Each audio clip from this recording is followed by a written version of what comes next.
جو خوف رکھتا ہے۔ یہ اس ذات کا اتارا ہوا ہے جس نے زمین اور اونچے اونچے آسمان بنائے، یعنی رحمان، جو عرش پر جلوہ افروز ہوا۔ جو کچھ آسمانوں میں ہے اور جو کچھ زمین میں ہے اور جو کچھ ان دونوں کے بیچ میں ہے اور جو کچھ مٹی کے نیچے ہے، سب اسی کا ہے۔ اور اگر تم پکار کر بات کہو تو کیا ہے؟ وہ تو آہستہ کہی ہوئی اور نہایت پوشیدہ بات تک کو جانتا ہے۔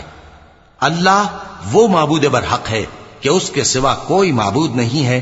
اس کے سب مددگار مقرر فرما، یعنی میرے بھائی ہارون کو، اس سے میری کمر کو مضبوط کر اور اسے میرے کام میں شریک کر، تاکہ ہم تیری بہت سی تسبیح کریں اور تجھے کثرت سے یاد کریں۔ تو ہم کو ہر حال میں دیکھ رہا ہے۔ فرمایا موسیٰ تمہاری دعا قبول کی گئی، اور ہم نے تم پر ایک بار اور بھی احسان کیا تھا جب ہم نے تمہاری والدہ کو الہام کیا تھا جو تمہیں بتایا جاتا ہے۔ وہ یہ تھا کہ اسے یعنی موسیٰ کو صندوق میں رکھو، پھر اس صندوق کو دریا میں ڈال دو تو دریا اس کو کنارے پر ڈال دے گا اور میرا اور اس کا دشمن اسے اٹھا لے گا۔ اور موسیٰ میں نے تم پر اپنی طرف سے محبت ڈال دی، اور اس لیے کہ تم میرے سامنے کو مار ڈالا تھا تو ہم نے تم کو غم سے نجات دی، اور ہم نے تمہاری کئی بار آزمائش کی، پھر تم کئی سال اہل مدین میں ٹھہرے رہے۔ پھر اے موسیٰ تم ایک اندازے پر آ پہنچے اور میں نے تم کو اپنے کام کے لیے بنایا ہے، تو تم اور تمہارا بھائی دونوں ہماری نشانیاں لے کر جاؤ اور میری یاد میں سستی نہ کرنا۔ دونوں فرعون کے پاس جاؤ کہ وہ سرکش ہو رہا ہے، اور اس سے نرمی سے بات کرنا، شاید وہ غور کرے یا ڈر جائے۔ دونوں کہنے لگے کہ اے ہمارے پروردگار، ہمیں خوف ہے کہ وہ ہم پر زیادتی کرنے لگے یا زیادہ سرکش ہو جائے۔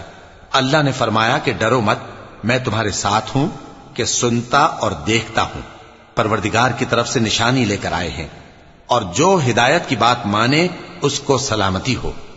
ہماری طرف یہ وحی آئی ہے کہ جو جھٹلائے اور منہ پھیرے اس کے لیے عذاب تیار ہے۔ غرض موسیٰ اور ہارون فرعون کے پاس گئے۔ اس نے کہا کہ موسیٰ تمہارا پروردگار کون ہے؟ کہا کہ ہمارا پروردگار وہ ہے جس نے ہر چیز کو اس کی شکل و صورت بخشی، پھر راہ دکھائی۔ کہا تو پہلی قوموں کا کیا حال ہوا؟ فرمایا کہ ان کا علم میرے پروردگار کو ہے جو کتاب میں لکھا ہوا ہے۔ میرا پروردگار نہ چوکتا ہے نہ بھولتا ہے۔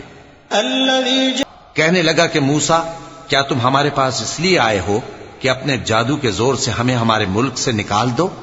تو ہم بھی تمہارے مقابل ایسا ہی جادو لائیں گے، تو ہمارے اور اپنے درمیان ایک وقت مقرر کر لو کہ نہ تو ہم اس کے خلاف کریں اور نہ تم، اور یہ مقابلہ ایک ہموار میدان میں ہوگا۔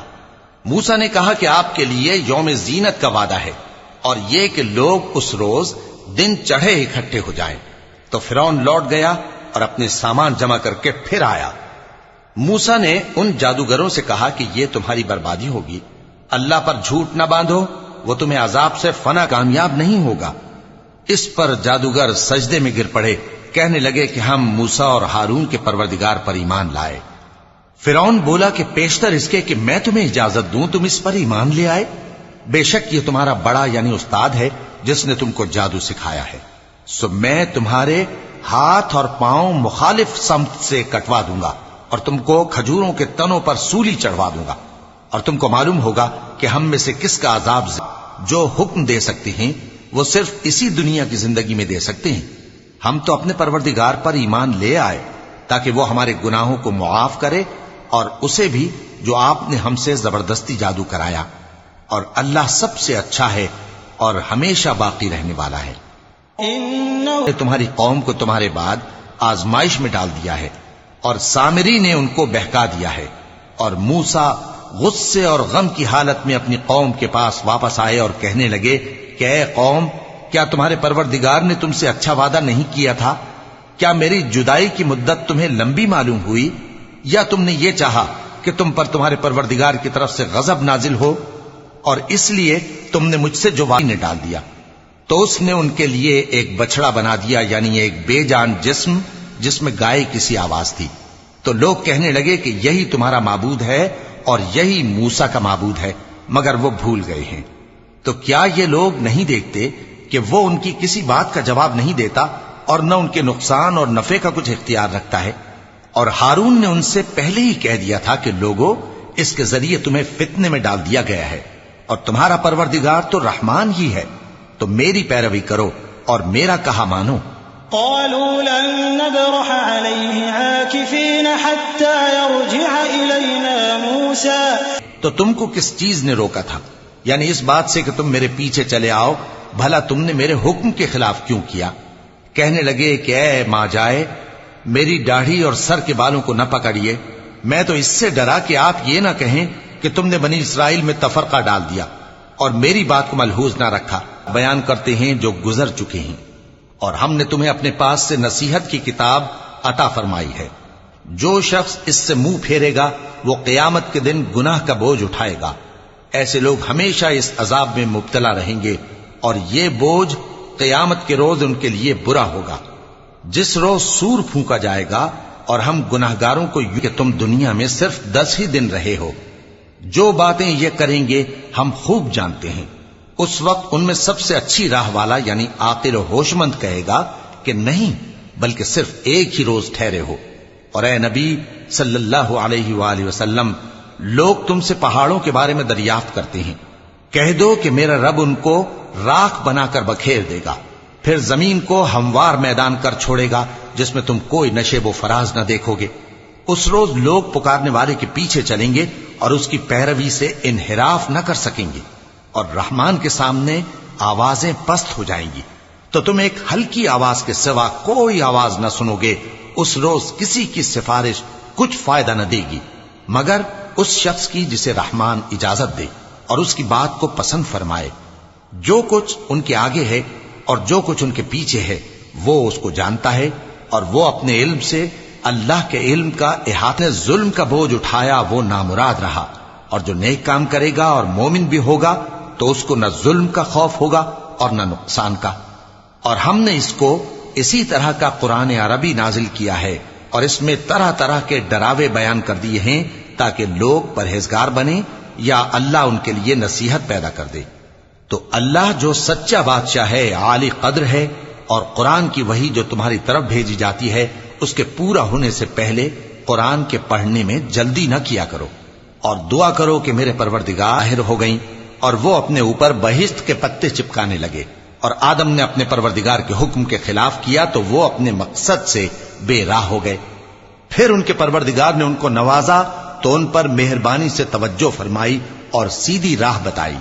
فرمایا کہ تم دونوں یہاں سے نیچے اتر جاؤ، تم میں بعض کے دشمن ہوں گے، پھر اگر میری طرف سے تمہارے پاس ہدایت آئے تو جو شخص میری ہدایت کی پیروی کرے گا وہ نہ گمراہ ہوگا اور نہ تکلیف میں پڑے گا، اور جو میری نصیحت سے منہ پھیرے گا اس کی زندگی تنگ ہو جائے گی، اور قیامت کو ہم اسے اندھا کر کے اٹھائیں گے۔ وہ کہے گا کہ میرے پروردگار تو نے مجھے اندھا کر کے کیوں اٹھایا؟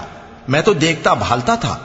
اللہ فرمائے گا کہ ایسا ہی چاہیے تھا، تیرے پاس ہماری آیتیں آئیں تو تو نے ان کو بھلا دیا، اسی طرح آج ہم تجھ کو بھلا دیں گے۔ صدق اللہ العظیم۔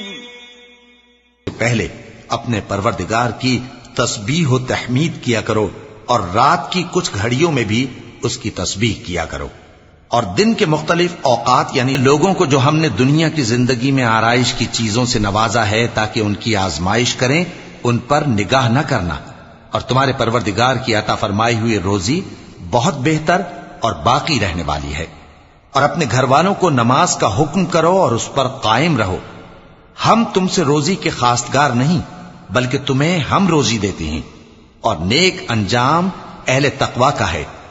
اور کہتے ہیں کہ یہ پیغمبر اپنے پروردگار کی طرف سے ہمارے پاس کوئی نشانی کیوں نہیں لائے؟ کیا ان کے پاس پہلی کتابوں کی نشانی نہیں آئی؟ اور اگر ہم ان کو پیغمبر کے بھیجنے سے پیشتر کسی عذاب سے ہلاک کر دیتے تو یہ کہتے کہ اے ہمارے پروردگار تو نے ہماری طرف کوئی پیغمبر کیوں نہ بھیجا کہ ہم ذلیل اور رسوا ہونے سے پہلے تیرے احکام کی پیروی کرتے۔ کہہ دو کہ سب نتائج اعمال کے منتظر ہیں، سو تم بھی منتظر رہو، ان قریب تم کو معلوم ہو جائے گا کہ دین کے سیدھے رستے پر چلنے والے کون ہیں اور جنت کی طرف راہ پانے والے کون ہیں، ہم یا تم۔